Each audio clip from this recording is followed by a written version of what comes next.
네, 믿음의 세계에서는요, 믿음의 세계, 영적인 세계에서는 큰 성공이, 큰 축복이 많이 가진 것이 믿음의 걸림돌이 될 수가 있습니다. 이유는 우리는 늘 교만할 수 있는 가능성이 있기 때문이죠. 너부갓네살 어떤 분이 자꾸 너부갓네살 그러니까 이게 부채살인지 이게 이름이 굉장히 어렵죠. 예, 이게 부채살이나 이런 게 아니고요, 왕 이름입니다. 너부갓네살 왕이 꿈을, 하나님 참 너부갓네살 사랑하시는 것 같아요. 꿈도 여러 번 주시고, 두 번째 꿈이 뭐냐면 하나님이 경고하신 것입니다. 꿈이 이런 모습이에요. 갑자기 꿈을 꿨는데 큰 나무가 하늘에 그냥 솟는 것입니다. 하늘에 솟는 거예요.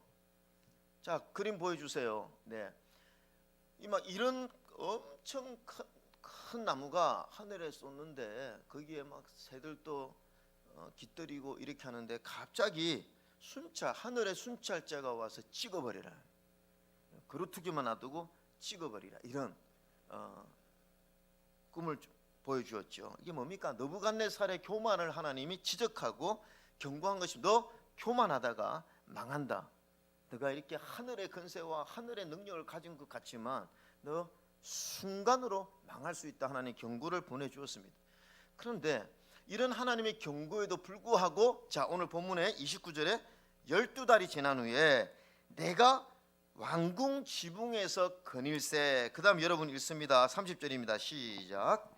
나 왕이 말하여 이르되 이 큰 바벨론은 내가 능력과 건세로 건설하여 나의 도성으로 삼고 이것으로 내 위엄의 영광을 나타낸 것이 아니냐 하였더니, 12달이 지난 후에 내가 바벨론 왕궁 지붕에서 거닐세. 여러분, 지붕 위에 있는 거 이거 조심해야 됩니다. 지붕 위에 있는 거. 다윗도 보세요. 다윗도 사무엘하 11장에 이제 다윗이 자기가 왕이 출전하지 않아도 될 정도로 아주 안정된 국가를 이루었습니다. 그래서 나는 이제 안 나가고 요압 보냈는데도, 부하들 보냈는데도 전쟁에서 이겨버리는 거예요. 얼마나 안정되고, 그래서 한가롭게 낮잠을 자다가 지붕 위로, 그래서 사무엘하 11장 1절에 보면, 11장 2절에 보면 저녁 때 다윗이 그의 침상에서 일어나 왕궁 옥상에서 거닐다가, 이거는 개역 개정이죠. 이전 성경은, 자, 보겠습니다. 이전 성경입니다. 빨간 글씨로 2절. 자, 그 침상에서 일어나 왕궁 지붕 위에서 거닐다가, 그러니까 지붕 위에 거니는 거 조심하시고, 여러분 지붕 위에 올라가시면 안 됩니다. 이유가 무엇입니까? 지붕 위에 올라가면요 다 보이거든요. 내가 이룬 것이 다 보입니다. 내 재산이 보이고 내 권력이 보이고 내 능력이 보이는 거예요. 야, 이거 내가 이루었네, 이러다 보면 자아 도취하고요, 목에 힘이 들어가고 나도 모르게 교만이 올 수 있다는 것입니다. 부산에 가면 수용로 교회라고 큰 대형교회가 있는데 그 교회를 담임한 정필도 목사님, 지금은 원로 목사님이십니다. 그 목사님의 설교 간증 중에 이제 개척한 지 몇 년이 안 되었는데 500석 정도의 교회인데 이게 다 들어찬 거예요. 그래서 목사님이 이제 평일날 그 교회를 바라보면서, 야, 이제 몇 년만 지나면 부산에서 제일 큰 교회가 되겠다, 이런 생각이 들더래요. 왜? 몇 년 만에 500석이 다 주일날 차니까. 그래서 야, 이제 몇 년 안에 부산에서 우리 교회가 제일 크겠다. 그 주 수요 예배 때 이상하게 수요 예배 때 사모님하고 반주자하고 청년 학생 몇 명만 앉아 있고 어른은 한 명도 안 온 거예요. 그 주 수요 예배 때. 그래서 목사님이 수요 예배를 마치고 뭔가 영적 위기감을 가지고 하나님께 엎드려 기도했대요. 하나님, 내가 뭘 잘못했습니까? 왜냐하면 갑자기 성도들이 안 왔으니까. 근데 하나님이 세 번 강하게 정필도 목사님에게 이렇게 경고하셨대요. 네가 해, 내가 하지. 네가 해, 내가 하지. 네가 해, 내가 하지. 이게 막 하나님이 강하게 오늘 정필도 목사님에게 그런 거예요. 너 왜 교만하려고 하느냐. 그때부터 정필도 목사님이, 하나님, 내가 목회하는 거 아닙니다. 하나님이 하시는 겁니다. 이렇게 겸손을 위해서 애쓰고, 그래서 참 정필도 목사님은 하나님이 크게 저는 그렇게 사용했다고 그렇게 믿습니다. 오늘 이 느부갓네살은요 자신의 교만함을 이 본문에 고백합니다. 아버지를 통하여 섭정을 함께하다가 이제 아버지를 능가하게 되었습니다. 그를 우습게 여긴 많은 정적들을 다 없애버렸어요. 그리고 외세의 저항도 이제는 평정해 버린 것입니다. 이제는 아무도 그를 대적할 자가 없어요. 마치 세계에서 최고의 왕이 된 것입니다. 그리고 실제 여러분 그의 권력은 대단하였습니다. 바벨론 지금도요 그 역사의 문헌을 통해서 얼마나 이 바벨론 왕이 그 당시 대단했던가를 알 수 있는데, 그가 그의 사랑하는 왕비 아미티스 오아비를 위하여 만들어준 궁중 정원은 지금도 7대 불가사의 중에 하나입니다. 그 설계들을 보면 이런 모습이에요. 궁중 정원입니다. 궁중 정원. 그 당시에는 만들 수 없는 정원을 만들어서 아내에게 선물로 줄 정도로 어마어마한 권세를 가진 것이죠. 그러니까 그가 뭐라고 합니까? 내 능력과 권세로 이 큰 도성 바벨론을 내가 세웠도다. 나의 땀과 수고와 능력이 나타나지 않는가, 이런 마음을 가졌다는 거예요. 지붕 위에 보니까 어마어마한 그의 도성과 그가 이루어 놓은 그 나라를 보니까 교만할 수밖에 없는 것이죠. 그래서 여러분 28절부터 29절 30절을 보면요, 자 한번 제가 읽습니다. 이거는 보세요.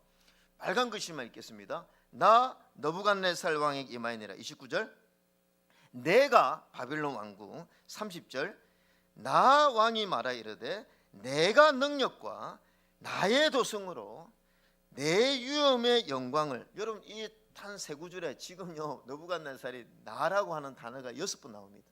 얼마나 자기 중심입니까? 자기. 그러니까 내가 가진 것이 이 정도다. 내가 누군 줄 아느냐? 내 영광이 얼마나 대단한 줄 아느냐? 여러분 교만의 뿌리는요 삶의 중심이 어디에 있느냐로 판가름 나는 것입니다. 오늘 느부갓네살은 사실 하나님의 은혜를 경험하고도 하나님이 없습니다. 모든 삶의 중심이 누구냐? 자기입니다. 자기. 그래서 돈과 권력과 성공에 도취되어서 오늘 느부갓네살이 고백하는 것은 이제 내 힘으로 내 행복을 쟁취하였다는 거예요. 이제 나는 안전지대에 접어들었다는 것입니다. 이만큼 이루었으니까 내 행복을 누가 빼앗아 갈 수 있겠냐는 거죠.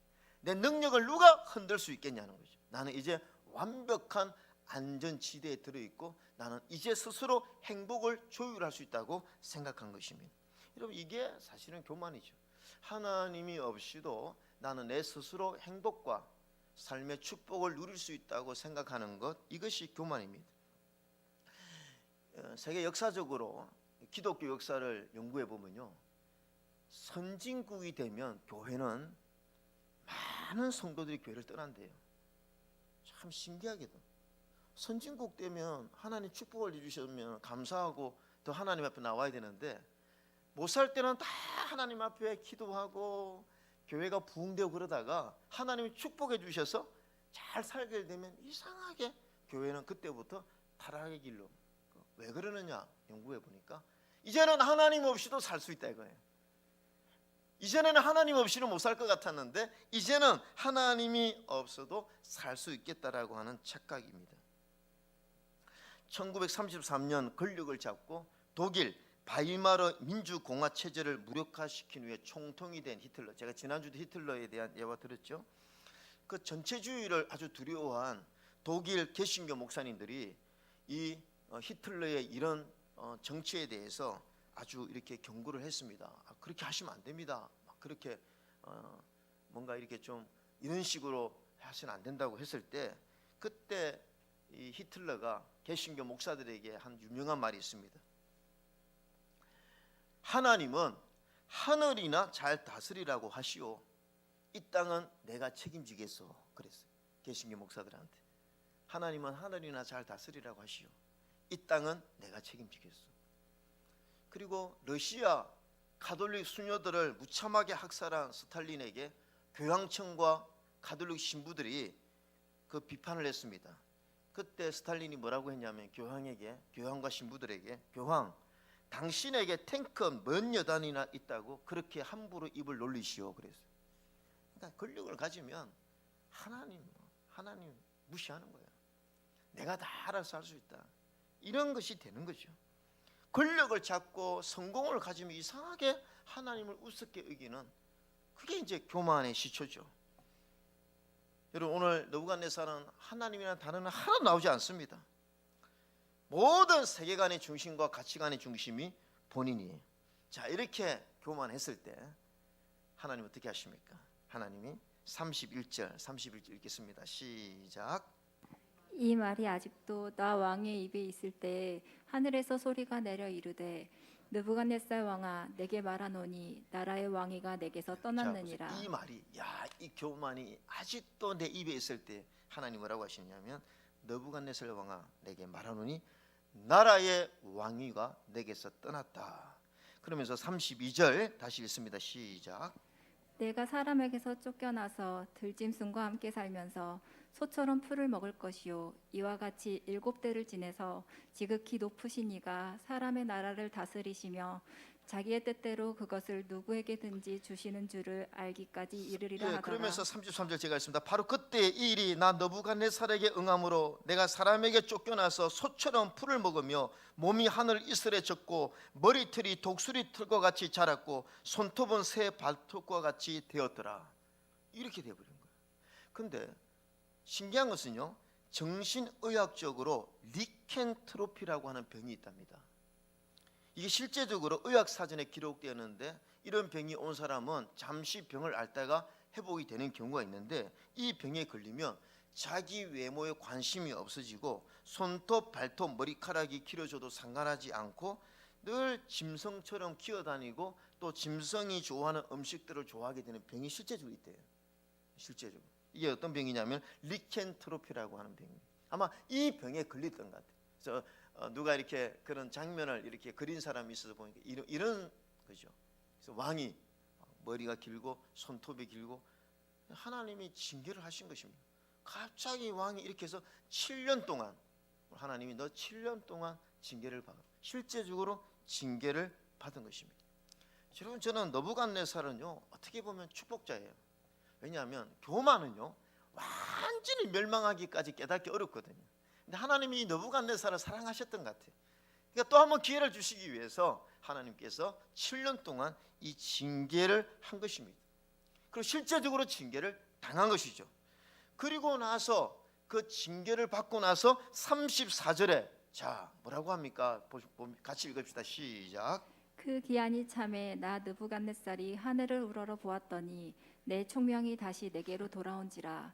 이에 내가 지극히 높으신 이에게 감사하며 영생하시는 이를 찬양하고 경배하였나니 그 권세는 영원한 권세요 그 나라는 대대에 이르리로다. 여러분, 교만이 꺾이고 나니까 그가 어떤 고백을 하느냐면 감사와 찬양이 그 입술에서 고백되어지는 거죠.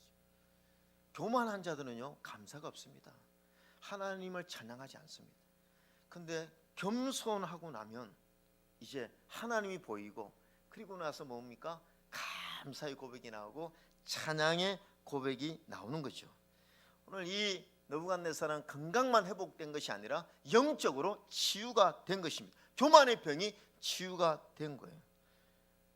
늘 감사하고 여러분 찬송하는 사람 치고 교만한 사람이 어디 있겠습니까? 내가 다 하나님께 감사하는, 하나님께 찬송하는, 이 영광을 하나님께 올려드리는데 어떻게 교만이 있을 수가 있겠냐는 거죠. 참 인간은 대단한 것 같습니다. 이번에 화성에 여러분 퍼스비어런스라고 하는 화성 그 탐사선이 성공을 했죠. 야, 이거 보면서요 여러분 저 거리가 몇 킬로인 줄 아십니까? 아시죠 여러분? 14억 킬로를 6개월을 막 그 빛의 속도로 6개월을 보내가지고, 야, 저 인간이 대단하다는 생각이 듭니다. 그러니까 이렇게 보면 마치 인간이 신 것 같아요. 왜 이렇게 인간은 대단합니까 여러분? 이걸 아셔야 됩니다. 우리는 하나님의 형상으로 창조받았기에 대단한 거예요. 다른 이유 없습니다. 하나님의 형상으로 창조받았기에 인간은 신적 능력이 있는 거예요. 그런데 여러분, 이런 대단한 인간이 왜, 제가 늘 강조하지만 왜 그 바이러스 하나 전 세계가 못 잡아가지고 지금 우리가 이렇게 마스크 끼고 고생합니까? 왠 줄 아십니까? 인간은 왜 연약합니까? 하나님의 피조물이기 때문에 연약한 거예요. 한편으로 인간은 대단한 신적 능력을 가지고 있지만 또 한편으로는 너무나 연약한 인간이에요. 왜? 우리는요 신이 아닙니다. 하나님의 피조물이라는 거죠. 그래서 교만하다가 큰일 나는 거예요. 교만하다가. 여러분, 이 교만이 언제 꺾이느냐? 하나님의 위대성을 깨달을 때 우리의 교만이 꺾이는 것입니다. 하나님 앞에서 내가 아무것도 아니구나, 나는 하나님의 장중에 있구나. 사실 지금 인류는요 이제 하나님 앞에 돌아올 때가 됐습니다. 이런 전염병으로 인해서 인간이 별거 아니구나. 야, 하나님이 한번 역사하시면 인간은 그냥 넘어질 수 있구나. 이거 깨닫고 하나님 앞에 돌아와야 될 때라고 생각하는 거죠. 바벨탑을 아무리 쌓아보라 이거예요. 우리가 막 우리의 능력으로 바벨탑을 쌓아놓지만 하나님은 한 번에 무너뜨릴 수 있는 분이라는 걸 우리가 깨닫고 그 하나님 앞에 늘 우리는 겸손의 자세를 가져야 할 줄로 믿습니다. 그래서 성도님들, 특별히 자본주의 사회에서는요 물질의 복을 많이 받으신 분들은 저는 이렇게 생각합니다. 더 11조 감사한금 더 열심히 해야 됩니다. 왜냐하면 물질은 신과 같아요. 자본주의 사회에서는요 물질은 마치 신의 능력을 가질 안 되는 게 어디 있습니까? 그러니까 그런 신의 능력을 가진 이 물질을 내가 많이 가졌다. 그러면 그만하기가 아주 쉽고 또 이제 나는 이 정도 갖고 있으니까 나는 마음대로 할 수 있다라고 생각하니까 여러분 그럴 때마다 하나님 앞에 11조를 드리면서 하나님, 내가 가진 이 모든 것은 내 것이 아닙니다. 하나님이 다 주신 것인데 그 중에 10분의 1을 하나님 앞에 드립니다. 이 고백으로 또 하나님 앞에 늘 감사하는 거예요. 하나님 감사합니다. 이것이 나에게서 나온 것이 아니라 하나님에게서 나왔습니다. 할렐루야. 여러분, 이 믿음을 내가 도전하지 않으면요 사실 우리가 하나님을 찬송하고 감사하고 나에게 늘 유혹하는 이 교만을 이기기는 결코 쉽지 않습니다. 이번에 카카오 이사회 의장이었던 김범수 이분이요 자기 재산, 그 회사의 재산이 한 10조 정도 되는데 이번에 5조 이상 기부해서 아주 사회적 이슈가 됐죠. 제가 이분이 아마 내가 이거 그래서 인터넷에서 이분은 종교가 뭔지 좀 궁금해서 알아봤는데 종교가 아직 안 나왔어요. 저는 기독교인이었으면 좋겠어요. 기독교 정신을 가지고. 근데 이 뭐 빌 게이츠라든지 워렌 버핏이라든지 이런 분들은 굉장히 기부하잖아요. 근데 이분들의 공통적인 고백들이 있습니다. 이게 뭐냐 하면 내가 지금 이렇게 잘 된 것은 운이 좋았어. 많은 사람의 도움으로 또 타이밍이 적절해서 나는 이 축복을 받았다. 내 능력이 아니라고 고백하는 거예요. 그래서 나는 이것을 사회에다가 환원해 줘야 되고 선한 영향력을 끼쳐야 된다. 이들의 정신이 뭐냐면 내 것이 아니라는 거예요. 그러니까 내 것이 아니니까 나는 사회에 기부해야 된다. 그래서 세상에서도 이런 정신을 갖고 있는 사람들은 선한 영향력을 주고 있다는 것입니다. 여러분, 오늘 이 느부갓네살은 아까 말씀드렸지만 징계를 받고 이 은혜를 깨닫게 된 것입니다. 에덴 동산에서 하나님이 아담과 하와에게 이런 축복을 주셨어요. 너 이걸 다 다스리라는 거예요. 이름도 너가 짓고 내가 다 다스리라. 아담과 하와가 한 것은 별거 없어요. 하나님이 에덴 동산에 다 만들어 주신 것을 가지고 그냥 하나님 은혜 가운데 누렸으면 됐어요. 그런데 마귀가 아담에게 뭐라고 합니까? 너 대단해. 너 하나님처럼 될 수가 있어. 너 능력이야. 이러면서 그냥 아담과 하와의 그 교만을 부추겼어. 우리 인간에게 죄가 들어온 것 아닙니까? 너가 하나님처럼 될 수 있다는 이 마귀의 유혹은요 지금도 여전히 우리에게 있습니다. 우리에게 늘 너 하나님처럼 된다 이런 유혹이 에덴 동산에만 있는 게 아니에요. 오늘 저와 여러분의 삶 속에 늘 마귀는 역사하고 있습니다. 그래서 다른 사람이 칭찬으로 우리를 짙게 세울 때 이거 조심해야 됩니다. 그래서 존 스토트라고 하는 목사님이 이런 얘기를 했습니다. 성경도 아니지만 제가 적어봤습니다. 아첨과 칭찬은 담배 연기와 같다. 들이마시지 않으면 당신에게 아무런 해가 되지 않을 것이다. 그래서 크리스토퍼 라이트 목사님은 당신들에게 칭찬할 때 교만이라는 암 바이러스를 일으킨다. 그 참 아첨과 칭찬은 담배 연기와 같다는 거죠. 담배 피워 보시는 분 담배 연기 되게 좋아하시잖아요. 그 막 마시고 싶은. 근데 그 마시지 않으면 괜찮다는 거죠. 이번 주입니까? 이번 주 저녁에 화요일 저녁인가 제 지방에 있던 목사님, 제 동기 목사님 전화가 왔어요. 그러면서 막 홈페이지를 들어왔는데 저보고 그러는 거예요. 김 목사 훌륭하다고. 그 설교 은혜 받. 지난주 뭐 12와 다툼이 있을 때 그 설교 다 들었는데 너무 은혜 받았다고. 목회를 어떻게 이렇게 잘하냐고. 너무 훌륭하다고 계속 얘기하면서 나중에 총회장 나가라고. 그러고 뭐 이러시. 제가 그랬어.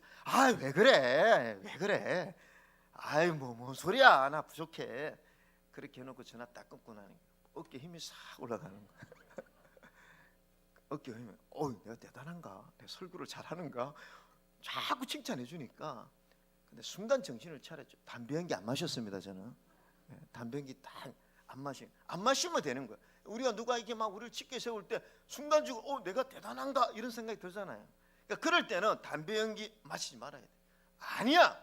하나님이 다 해주시고 내가 하는 것은 내가 조금 잘난 거 있다면 이거 하나님이 하시고 내가 나를 잘 아는데 뭘 내가 그렇게 할 수가, 이런 정신을 차리고 그 담배 연기를 마시지 않아야 되는 거죠. 그래야 우리가 교만해서 이길 수가 있고, 또 하나 마지막으로 또 다른 전략을 말씀했습니다. 존 스투트가 이럴 때마다 위를 쳐다보라는 거죠. 여러분 지붕에서는 밑에만 보이잖아요. 그래서 야 이거 내가 했다 대단하다 이러는데 이 교만에서 이기기 위해서는 위를 쳐다보라는 거죠. 그래서 여러분 34절에 너부갓네살에 보세요. 이제 결론 짓습니다. 34절에 그 기한이 참에 나 너부갓네살이 하늘을 우러러 보았나니, 여러분 그 전에 너부갓네살은 하늘을 보지 못했습니다. 지붕 위에서 자기의 능력, 자기의 도성, 자신의 그런 자랑거리만 보인 거예요. 그런데 정신을 차리고 나서 하늘을 우러러 보니까 내가 이제 겸손을 배우는 것입니다. 그래서 겸손을 배우는 비결이 뭔지 아십니까? 여러분 잘 될 때마다 하늘을 쳐다보시기 바랍니다. 하늘을 쳐다봐야 돼요. 예배가 무엇입니까? 하늘을 쳐다보기 위해서 나오는 거 아닙니까? 하나님, 지난 한 주 동안도 하나님 날 도와주셨습니다. 하나님 내 가정을 지켜주셨습니다. 하나님이 코로나로부터 우리 교회를 지켜주셨습니다. 그리고 늘 하나님을 바라보면서 그 하나님께 감사하고 찬양하기 위해서 오늘 이 자리에 나온 줄로 믿습니다. 그래서 오늘 우리 하나님교회 성도님들은 늘 하늘을 쳐다보면서 감사하고 찬양해서 교만에서 이기는 여러분 되시기를 주의 이름으로 축원합니다. 아멘.